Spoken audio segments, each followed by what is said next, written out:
Looking for where to stay in Bolinao, Pangasinan, we found the perfect spot at Caso Carolina Beach Resort, good for mga groups, couples, and family.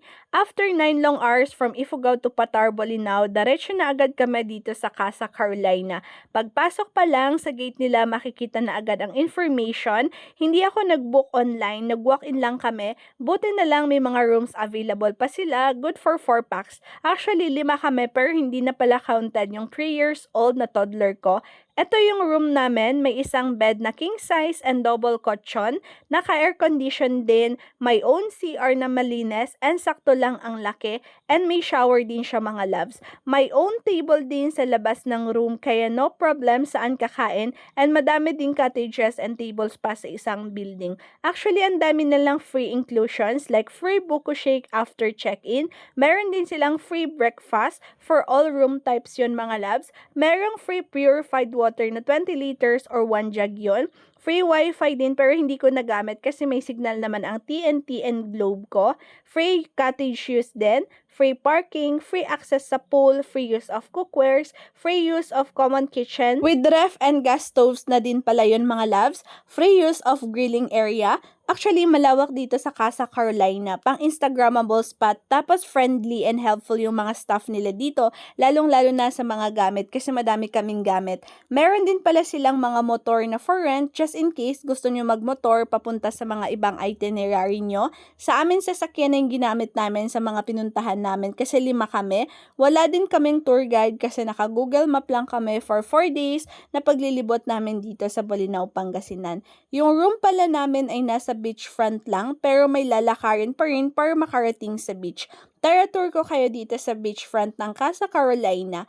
Meron silang malaking building na madaming table and chairs. Bago I think, meron silang soon na cafe and restaurant kasi may mga ongoing construction sila sa building. And pwede rin kayong mag-picture-picture sa second floor ng building pala mga loves. Meron din silang mini playground for kids dito banda sa may mga cottages.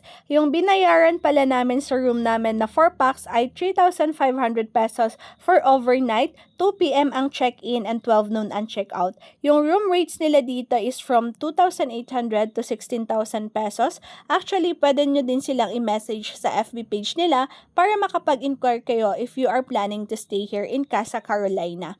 Mag-e-extend sana kami dito sa room namin kaso meron na pala nakabook kinabukasan kaya nilipat kami sa isang room na mas malaki. Meron siyang 3 beds, merong own CR, naka-air condition din siya. Pero dito sa kabilang building na siya, katabi lang ng information nila. Pang family room and mas malawak kaysa sa first room namin. Actually, hinanap ko yung video ng room pero hindi ko pala na-videohan yung second room namin. 7:30 AM pala nila sinaserve yung breakfast dito sa Caso Carolina. Merong 4 na pagpipilian for breakfast at dahil 4 kami, 4 na klase na din yung in-order namin and so far masarap naman yung breakfast namin dito. And it's nighttime na sa video kaya tour ko kayo ulit paggabi dito sa Caso Carolina which is madami silang pailaw na nakakaganda sa vibes ng resort. Sa entrance ng resort, meron din palang pasalubong center and may store sila inside. Kaya talagang maganda ang Caso Carolina kasi nandito na lahat. Mag-e-enjoy ka na lang talaga. Ang maganda din dito sa Casa Carolina is meron silang free viewing sa isang resort which is dito sa Casolares. Ang ganda dito kaya mag-view ng sunset mga loves. May mga rock formation din sila kaya after magluto ni Love ng evening food namin, pumunta na agad kami dito sa Casolares. Merong 4 minutes drive from Caso Carolina to Casolares. Pinakita lang namin sa information ang receipt namin from Casa Carolina, then pwede na kaming mag-viewing.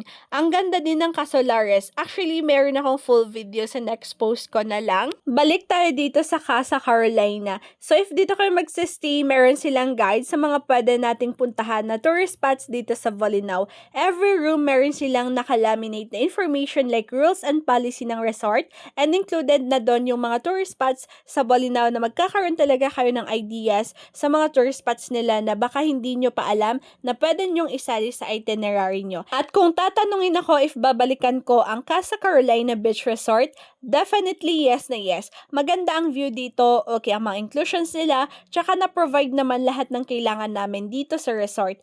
2 nights lang kami dito. Gusto ko pa sana magstay pero gusto din naming i-try yung mga ibang beach resorts nila dito sa Bolinao. Sa next video ko na lang i-share sa inyo.